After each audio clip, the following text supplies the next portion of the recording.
Selamat pagi anak-anak semua, siswa kelas 9. Apa kabarnya? Luar biasa. Mari anak-anak, kita akan mendalami pembelajaran agama Katolik dan Budi Pekerti untuk kelas 9. Judulnya Beriman Kristiani. Nah, sebelum mengawali pembelajaran, nanti kita akan berdoa terlebih dahulu. Tapi saya sapa dengan menggunakan salam Tarakanita bersama Pak Kus pada pagi hari ini.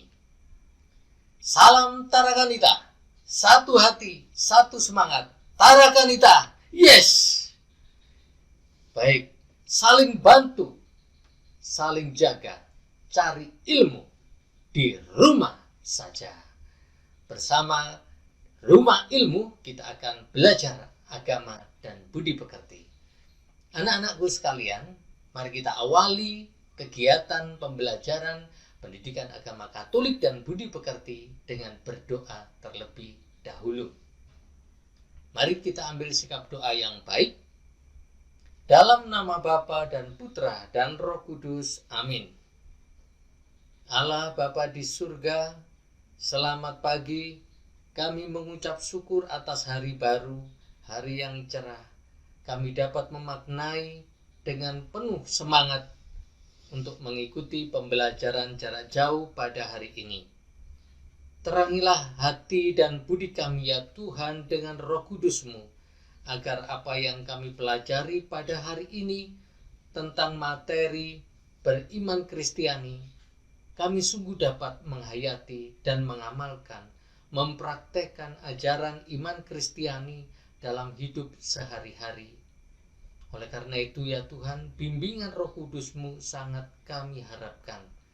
Doa ini kami unjukkan kehadirat-Mu dengan perantaraan Kristus Tuhan kami. Amin. Dalam nama Bapa dan Putra dan Roh Kudus. Amin. Anak-anakku sekalian, seperti kita belajar pada pagi hari ini tentang beriman Kristiani. Sudah siap? Alat tulis kalian jangan lupa untuk mencatat poin-poin penting pada pembelajaran kali ini. Seperti kita ketahui bahwa beriman Kristiani masih dalam KD 3.2, yaitu memahami praktek hidup beriman Kristiani dalam gereja Katolik.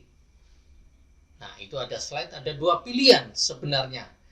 Apakah kita sungguh-sungguh orang Kristiani yang mengamalkan, yang mempraktekkan hidup, atau I don't care.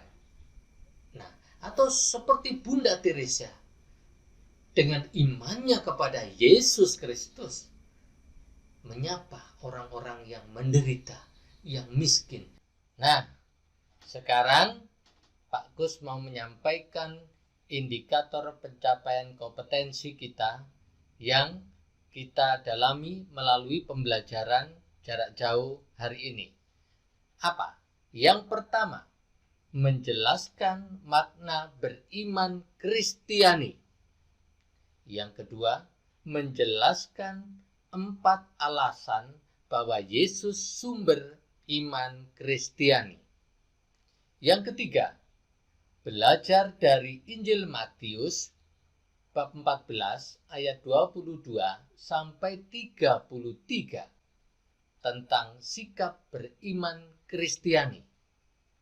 Yang keempat, Pak Gus mengajak kalian menemukan makna dari Lumen Gentium artikel 14 tentang umat beriman Katolik.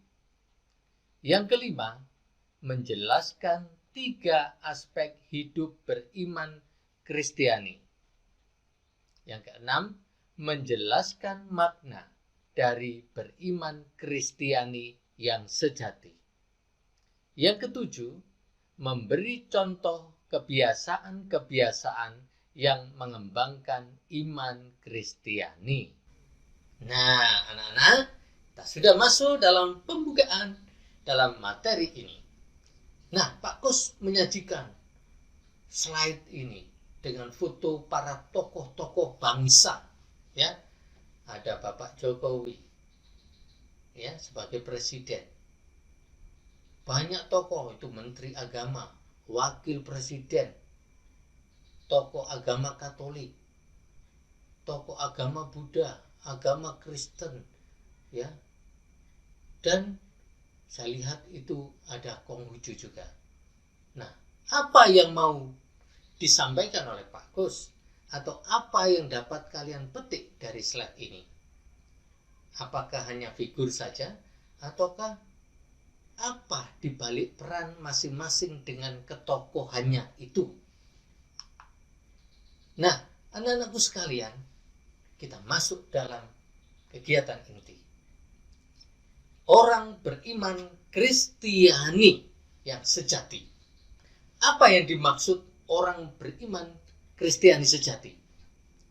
Orang yang hidup dan tindakannya diwarnai dan dimotivasi oleh iman Kristianinya, dan bukan sekedar oleh alasan-alasan keagamaan yang cenderung lahiriah.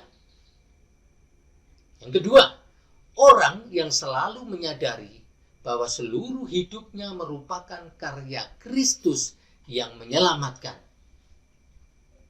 Anak-anak, dari slide gambar tadi, foto tadi, sebenarnya Pak Kus juga mau menyampaikan pesan di balik gambar itu.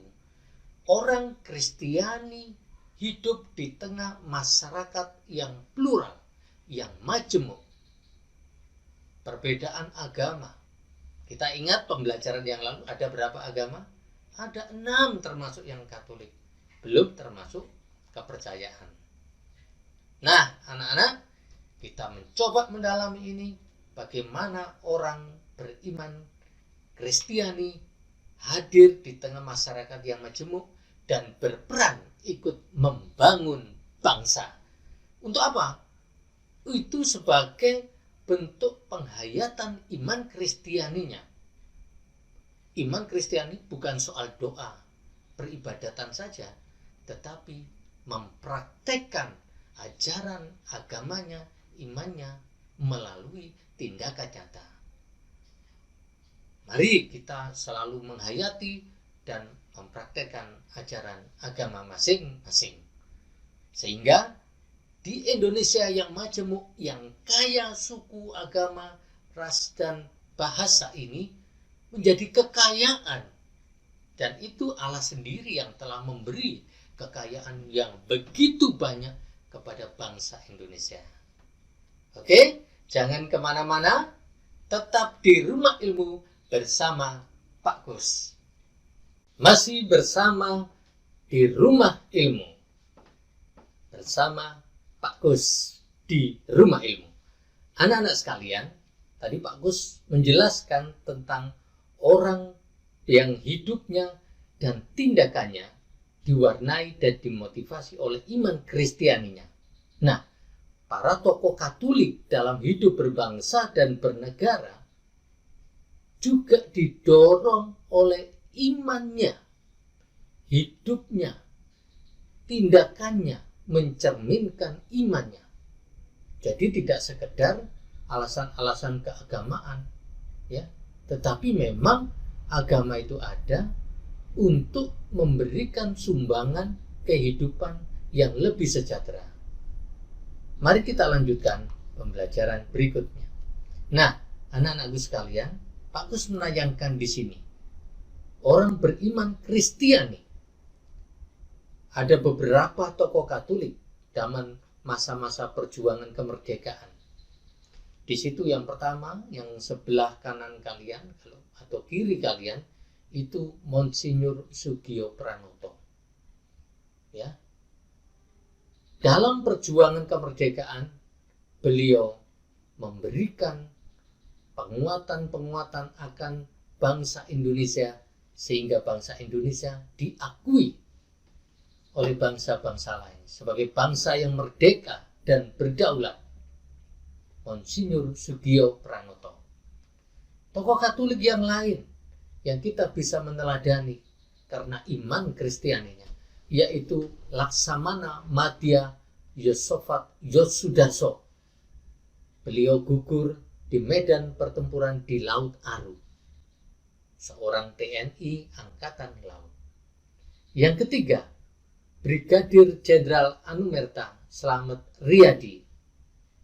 Dalam masa perjuangan kemerdekaan, Bapak I.J. Kasimo, pelopor kemerdekaan Indonesia, salah satunya.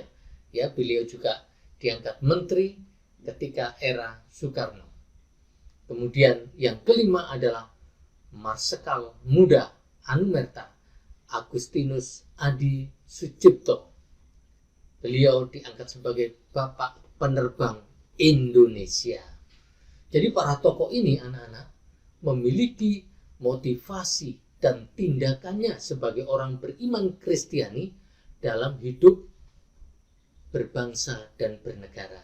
Sekali lagi, beriman Kristiani tidak cukup hanya hidup doa dan ibadat-ibadat saja, tetapi tindakan dan hidupnya sungguh-sungguh dimotivasi oleh imannya. Kita lanjutkan. Ada 4 alasan anak-anak bahwa Yesus Kristus sumber iman Kristiani. Ya. Yang pertama, bagi umat Kristiani, Yesus Kristus adalah Allah yang secara nyata menyelamatkan dirinya. Yesus Kristus adalah sosok penyelamat secara pribadi yang hadir di dalam hatinya. Yesus bersabda, percayalah kepada Allah dan percayalah juga kepadaku. Ada tertulis di Yohanes 14 ayat 6. Yang kedua,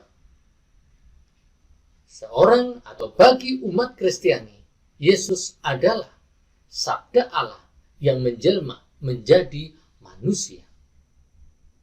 Sabda Yesus, tidak seorang pun yang pernah melihat Allah, tetapi anak tunggal Allah yang ada di pangkuan Bapa, dialah yang menyatakannya. Ini alasan yang kedua. Alasan ketiga, bagi umat Kristen, Yesus adalah satu-satunya yang mengenal Bapa dan dapat mewahyukannya. Katekismus Gereja Katolik artikel 151. Yesus Kristus adalah pengantara antara Allah dan manusia yang sampai sekarang berkarya melalui Roh Kudusnya, melalui Rohnya. Dan yang keempat, Roh Kuduslah yang menyatakan kepada manusia siapa Yesus. Jadi tidak ada orang yang mengimani Yesus tanpa dorongan Roh Kudus. Roh Kudus adalah daya ilahi yang menjadikan orang beriman menjadi anak-anak Allah. Maka dari itu anak-anak, Roh Kudus bagi umat beriman menjadi Allah yang hadir di dalam hidupnya dan membimbing hidupnya. Kita akan masuk di dalam bacaan Injil. Ya. Mari kita baca. Sesudah itu Yesus segera memerintahkan murid-muridnya naik ke perahu dan mendahulunya ke seberang. Sementara itu ia menyuruh orang banyak pulang. Dan setelah orang banyak itu disuruhnya pulang, Yesus naik ke atas bukit untuk berdoa seorang diri. Ketika hari sudah malam, ia sendirian di situ. Perahu murid-muridnya sudah beberapa mil jauhnya dari pantai dan diombang-ambingkan gelombang karena angin sakal. Kira-kira jam 3 malam, datanglah Yesus kepada mereka berjalan di atas air. Ketika murid-muridnya melihat dia berjalan di atas air, mereka terkejut dan berseru, "Itu hantu!" Lalu berteriak-teriak karena takut. Tetapi Yesus segera berkata kepada mereka, "Tenanglah, aku ini, jangan takut." Lalu Petrus berseru dan menjawab dia, "Tuhan, apabila engkau itu, suruhlah aku datang kepadamu, berjalan di atas air." Kata Yesus, "Datanglah." Maka Petrus turun dari perahu dan berjalan di atas air mendapati Yesus. Tetapi ketika dirasanya Tiupan angin, takutlah ia dan mulai tenggelam, lalu berteriak, "Tuhan, tolonglah aku." Segera Yesus mengulurkan tangannya, memegang dia dan berkata, "Hai orang yang kurang percaya, mengapa engkau bimbang?" Lalu mereka naik ke perahu dan angin pun redalah. Dan orang-orang yang ada di perahu menyembah dia. Nah, sekarang Pak Kus akan memberikan penegasan tentang Lumen Gentium artikel 14.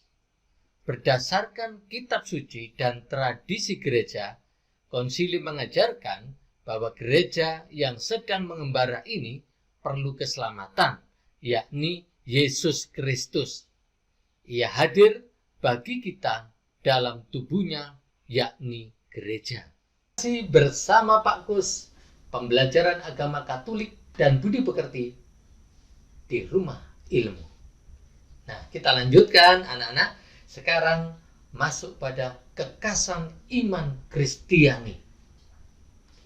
Kekasan iman Kristiani terletak pada pribadi Yesus. Ya, yang tidak hanya diimani sebagai nabi, utusan Allah. Bagi orang Kristiani, Yesus adalah pengantara antara Allah dan manusia. Nah, tertulis dari 1 Timotius bab 2 ayat 4. Yang walaupun telah wafat, namun tetap hidup dan berkarya di dunia ini melalui Roh Kudus. Nah, itu di bawah itu Pak Kus menampilkan para rasul. Gereja Katolik didirikan oleh Yesus Kristus, ya, dengan para rasulnya. Nah, anak-anakku yang terkasih, dalam pembelajaran ini kita bisa memetik buah dari iman Kristiani. Tokoh-tokoh Katolik tadi bukan sekedar soal agamanya, tetapi agama yang sudah terintegrasi dengan tindakannya. Artinya apa? Mewujud ajaran agama yang mewujud dalam tindakan yang nyata. Jadi tidak hanya kata-kata saja, tetapi sudah berbuat. Itulah karena karya Roh Yesus, Roh Kudus sendiri, sehingga segala tindak tanduknya diwarnai dan dimotivasi oleh iman Kristianinya. Rela berkorban, Adi Sucipto, Yosudarso, Monsinyur Sugio Pranoto, rela berkorban untuk bangsa dan negara. Anak-anak, singkatnya iman Kristiani dirumuskan dalam syahadat atau credo atau pengakuan iman gereja akan Tritunggal yang Maha Kudus. Anak-anak, sekarang Pak Kus mau menyampaikan 3 aspek hidup beriman Kristiani. 1. Pengalaman religius. Apa itu? Pengalaman manusia yang menghayati karya dan kebaikan Allah yang berpuncak dalam diri Kristus, dan pengalaman itu secara bebas menyerahkan diri kepada Kristus. Jadi pengalaman manusia itu menyerahkan diri kepada Kristus. Pengalaman religius. Yang kedua, penyerahan iman adalah jawaban manusia atas wahyu Allah yang telah berkarya menyelamatkan dirinya. Jawaban manusia itulah merupakan tindakan atas wahyu Allah. Ya, jadi jawaban manusia menjawab dengan apa? Percaya dengan apa? Kalau orang beriman Kristiani, ya dibaptis. Tandanya beriman kepada Yesus, percaya kepada Yesus sebagai juru selamat. Yang ketiga, pengetahuan iman. Apa itu? Pengetahuan iman merupakan usaha umat Kristiani yang secara sadar mengembangkan pengetahuan imannya secara terus-menerus dan mempertanggungjawabkan imannya. Jadi anak-anak, setelah dibaptis kalian tidak cukup hanya melakukan aktivitas biasa tanpa belajar tentang ajaran agama kalian. Karena apa? Tuntutan sebagai orang beriman Kristiani harus meningkatkan pengetahuannya. Ya, sehingga apa? Dengan pengetahuan yang ada, memiliki pengetahuan yang benar, lalu juga dalam penerapannya juga benar. Itu tujuannya. Jadi bukan sekedar tahu tapi tidak berbuat. Jadi bagaimana pengetahuan yang dimiliki tadi diabdikan, diamalkan bagi kesejahteraan masyarakat, dunia, dengan cara kalian berperan dalam bidang kalian masing-masing. Nah, ini Pak Gus tadi menyebutkan Monsignor Albertus Sugio Pranoto, Yesuit. Ya, jika kita merasa sebagai orang Kristen yang baik, kita semestinya juga menjadi seorang patriot yang baik. Nah ini ya, ciri orang Kristiani. Karenanya kita merasa bahwa kita 100% patriotik, sebab kita juga merasa 100% Katolik. Malahan, menurut perintah keempat dari 10 perintah Allah, sebagaimana tertulis dalam Katekismus, kita harus mengasihi gereja Katolik dan dengan demikian juga mengasihi negara, mengasihi bangsa dengan segenap hati. Orang beriman Kristiani mewujudkan imannya dalam hidup berbangsa dan bernegara. Melalui apa? Melalui bidang masing-masing. Kalau kalian pinter futsal, sepak bola, jadilah berprestasi. Kalau kalian pinter robotik, pinter nari, pinter dance, silakan berprestasi di sana. Nah, anak-anak, apa yang membuat orang Kristiani supaya dia tangguh? Satu, punya keteguhan hati. Hati yang teguh, tidak mudah goyah, mempunyai fondasi yang kuat, akar yang kuat, ya, dan melekat pada pokok anggur, yaitu Kristus sendiri. Yang kedua, sikap Yesus, sikap penyerahan diri kepada penyelenggaraan ilahi. Banyak contoh, ya, para nabi dan orang-orang kudus adalah orang yang hidupnya secara total menyerahkan hidupnya kepada Allah. Bagaimana dengan kalian? Saya? Nah, slide ini menggambarkan bagaimana ajaran iman itu bukan hanya kata-kata, tetapi perbuatan. Contoh-contoh kebiasaan anak-anak yang bisa dilakukan yaitu mengikuti perayaan Ekaristi.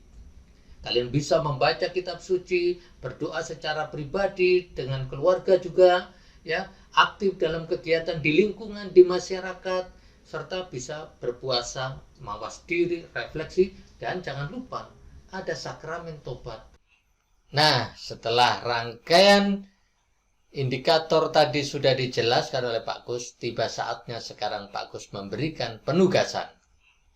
Yang pertama, jelaskan makna beriman Kristiani. Yang kedua, jelaskan 4 alasan bahwa Yesus sumber iman Kristiani.